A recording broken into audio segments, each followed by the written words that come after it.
A Study in Scarlet by Sir Arthur Conan Doyle. Part 1. Chapter 1. Mr. Sherlock Holmes. In the year 1878 I took my degree of Doctor of Medicine of the University of London and proceeded to Netley to go through the course prescribed for surgeons in the army. Having completed my studies there, I was duly attached to the 5th Northumberland Fusiliers as assistant surgeon. The regiment was stationed in India at the time, and before I could join it, the second Afghan war had broken out. On landing at Bombay, I learned that my corps had advanced through the passes and was already deep in the enemy's country. I followed, however, with many other officers who were in the same situation as myself, and succeeded in reaching Kandahar in safety, where I found my regiment and at once entered upon my new duties. The campaign brought honours and promotion to many, but for me it had nothing but misfortune and disaster. I was removed from my brigade and attached to the Berkshires, with whom I served at the fatal battle of Maiwand. There I was struck on the shoulder by a Jezail bullet, which shattered the bone and grazed the subclavian artery. I should have fallen into the hands of the murderous Ghazis had it not been for the devotion and courage shown by Murray, my orderly, who threw me across a pack-horse and succeeded in bringing me safely to the British lines. Worn with pain and weak from the prolonged hardships which I had undergone, I was removed with a great train of wounded sufferers to the base hospital at Peshawar. Here I rallied, and had already improved so far as to be able to walk about the wards and even to bask a little upon the veranda, when I was struck down by enteric fever, that curse of our Indian possessions. For months my life was despaired of, and when at last I came to myself and became convalescent, I was so weak and emaciated that a medical board determined that not a day should be lost in sending me back to England. I was dispatched, accordingly, in the troop ship Orontes, and landed a month later on Portsmouth jetty, with my health irretrievably ruined, but with permission from a paternal government to spend the next 9 months in attempting to improve it. I had neither kith nor kin in England, and was therefore as free as air, or as free as an income of 11 shillings and sixpence a day will permit a man to be. Under such circumstances, I naturally gravitated to London, that great cesspool into which all the loungers and idlers of the empire are irresistibly drained. There I stayed for some time at a private hotel in the Strand, leading a comfortless, meaningless existence, and spending such money as I had, considerably more freely than I ought. So alarmingly did the state of my finances become, that I soon realized that I must either leave the metropolis and rusticate somewhere in the country, or that I must make a complete alteration in my style of living. Choosing the latter alternative, I began by making up my mind to leave the hotel and to take up my quarters in some less pretentious and less expensive domicile. On the very day that I had come to this conclusion, I was standing at the Criterion bar when someone tapped me on the shoulder, and turning around, I recognized young Stamford, who had been a dresser under me at Bart's. The sight of a friendly face in the great wilderness of London is a pleasant thing indeed to a lonely man. In old days Stamford had never been a particular crony of mine, but now I hailed him with enthusiasm, and he in his turn appeared to be delighted to see me. In the exuberance of my joy, I asked him to lunch with me at the Holborn, and we started off together in a hansom. "Whatever have you been doing with yourself, Watson?" he asked in an undisguised wonder as we rattled through the crowded London streets. "You are as thin as a lathe and as brown as a nut." I gave him a short sketch of my adventures, and had hardly concluded it by the time that we reached our destination. "Poor devil!" he said commiseratingly, after he had listened to my misfortunes.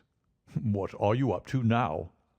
"Looking for lodgings," I answered, "trying to solve the problem as to whether it is possible to get comfortable rooms at a reasonable price." "That's a strange thing," remarked my companion. "You are the second man to-day that has used that expression to me." "And who was the first?" I asked. A fellow who was working at the chemical laboratory up at the hospital. He was bemoaning himself this morning because he could not get someone to go halves with him in some nice rooms which he'd found, and which were too much for his purse." "By Jove!" I cried. "If he really wants someone to share the rooms and the expense, I'm the very man for him. I should prefer having a partner to being alone." Young Stamford looked rather strangely at me over his wine-glass. "You don't know Sherlock Holmes yet," he said. "Perhaps you would not care for him as a constant companion." "Why, what is there against him?" "Oh, I didn't say there was anything against him. He's a little queer in his ideas. An enthusiast in some branches of science. As far as I know, he's a decent fellow enough." "A medical student, I suppose?" said I. "No, I have no idea what he intends to go in for. I believe he is well up in anatomy, and he is a first-class chemist. But as far as I know, he's never taken out any systematic medical classes. His studies are very desultory and eccentric, but he has amassed a lot of out-of-the-way knowledge which would astonish his professors." "Did you never ask him what he was going in for?" I asked. "No, he is not a man that it is easy to draw out, though he can be communicative enough when the fancy seizes him." "I should like to meet him," I said. "If I am to lodge with anyone, I should prefer a man of studious and quiet habits. I am not strong enough yet to stand much noise or excitement. I had enough of both in Afghanistan to last me for the remainder of my natural existence. How can I meet this friend of yours?" "He is sure to be at the laboratory," returned my companion. "He either avoids the place for weeks, or else he works there from morning to night. If you like, we shall drive round together after luncheon." "Certainly," I answered, and the conversation drifted away into other channels. As we made our way to the hospital after leaving the Holborn, Stamford gave me a few more particulars about the gentleman whom I proposed to take as a fellow lodger. "You mustn't blame me if you don't get on with him," he said. "I know nothing more of him than I have learned from meeting him occasionally in the laboratory. You proposed this arrangement, so you must not hold me responsible." "If we don't get on, it will be easy to part company," I answered. "It seems to me, Stamford," I added, looking hard at my companion, "that you have some reason for washing your hands of the matter. Is this fellow's temper so formidable, or what is it? Don't be mealy-mouthed about it." "It's not easy to express the inexpressible," he answered with a laugh.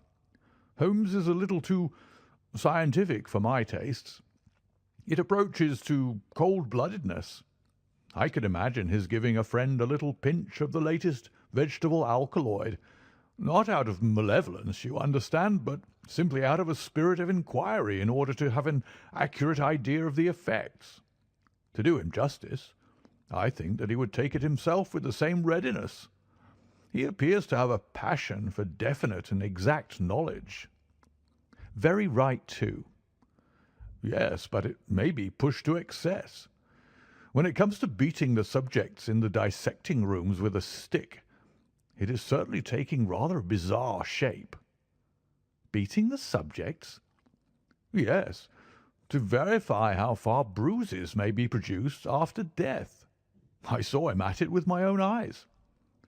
"And yet you say he's not a medical student?" "No.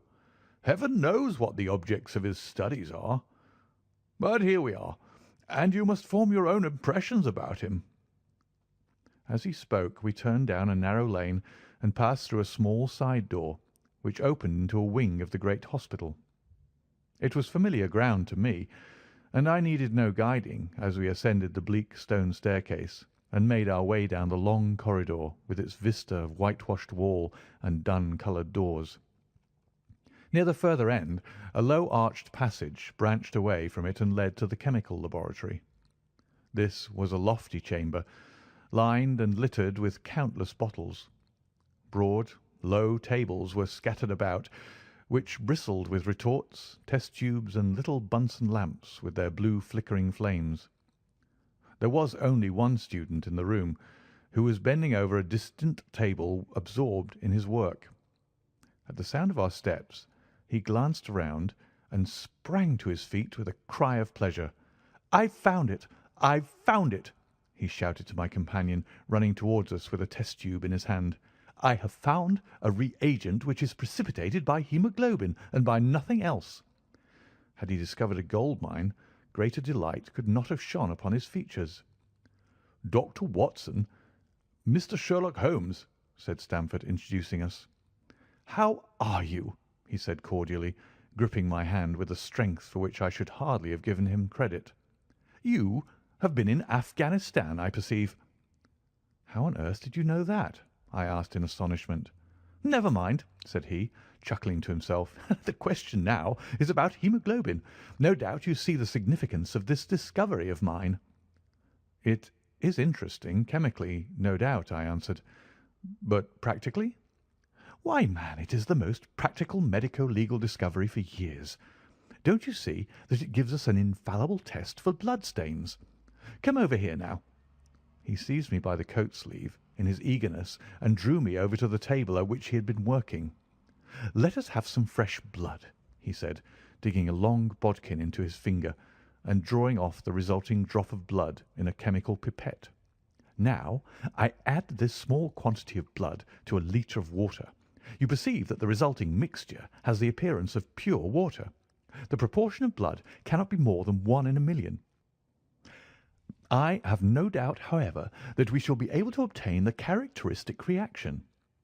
As he spoke, he threw into the vessel a few white crystals, and then added some drops of a transparent fluid. In an instant the contents assumed a dull mahogany colour, and a brownish dust was precipitated to the bottom of the glass jar. "Ha! Ha!" he cried, clapping his hands and looking as delighted as a child with a new toy. "What do you think of that?" "It seems to be a very delicate test," I remarked. "Beautiful, beautiful. The old Guiacum test was very clumsy and uncertain. So is the microscopic examination for blood corpuscles. The latter is valueless if the stains are a few hours old. Now, this appears to act as well whether the blood is old or new. Had this test been invented, there are hundreds of men now walking the earth who would long ago have paid the penalty of their crimes." "Indeed," I murmured. "Criminal cases are continually hinging upon that one point. A man is suspected of a crime months perhaps after it has been committed. His linen or clothes are examined, and brownish stains discovered upon them. Are they blood stains, or mud stains, or rust stains, or fruit stains, or what are they? That is a question which has puzzled many an expert. And why? Because there was no reliable test. Now we have the Sherlock Holmes test, and there will no longer be any difficulty." His eyes fairly glittered as he spoke, and he put his hand over his heart and bowed as if to some applauding crowd conjured up by his imagination. "You are to be congratulated," I remarked, considerably surprised at his enthusiasm. "There was the case of von Bischoff at Frankfurt last year. He would certainly have been hung had this test been in existence. Then there was the Mason of Bradford, and the notorious Muller, and the Lefebvre of Montpellier, and Samson of New Orleans. I could name a score of cases in which it would have been decisive." "You seem to be a walking calendar of crime," said Stamford with a laugh. "You might start a paper on those lines. Call it the Police News of the Past." "Very interesting reading it might make, too," remarked Sherlock Holmes, sticking a small piece of plaster over the prick on his finger. "I have to be careful," he continued, turning to me with a smile, "for I dabble with poisons a good deal." He held out his hand as he spoke, and I noticed that it was all mottled over with similar pieces of plaster and discoloured with strong acids. "We came here on business," said Stamford, sitting down on a high three-legged stool and pushing another one in my direction with his foot. "My friend here wants to take diggings, and as you were complaining that you could get no one to go halves with you, I thought I had better bring you together." Sherlock Holmes seemed delighted at the idea of sharing his rooms with me. "I have my eye on a suite in Baker Street," he said, "which would suit us down to the ground. You don't mind the smell of strong tobacco, I hope?" "I always smoke ships myself," I answered. "That's good enough. I generally have chemicals about and occasionally do experiments. Would that annoy you?" "By no means." "Let me see. What are my other shortcomings? I get in the dumps at times, and don't open my mouth for days on end. You must not think I'm sulky when I do that. Just let me alone, and I'll soon be right. What have you to confess now? It's just as well for two fellows to know the worst of one another before they begin to live together." I laughed at this cross-examination.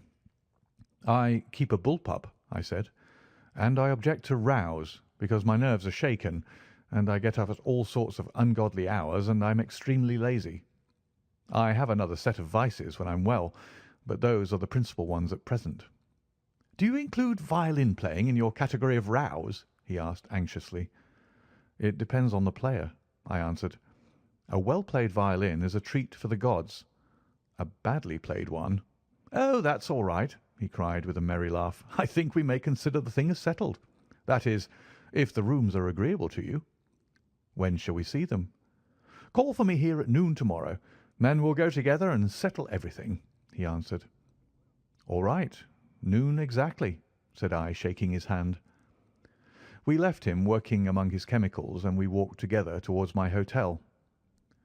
"By the way," I asked suddenly, stopping and turning upon Stamford, "how the deuce did he know that I had come from Afghanistan?" My companion smiled an enigmatical smile. "That's just his little peculiarity," he said. "A good many people have wanted to know how he finds things out." "Oh, a mystery, is it?" I cried, rubbing my hands. "This is very piquant. I am much obliged to you for bringing us together. The proper study of mankind is man, you know." "You must study him, then," Stamford said as he bade me good-bye. "You'll find him a knotty problem, though. I'll wager he learns more about you than you about him. Good-bye." "Good-bye," I answered, and strolled on to my hotel, considerably interested in my new acquaintance. End of chapter 1.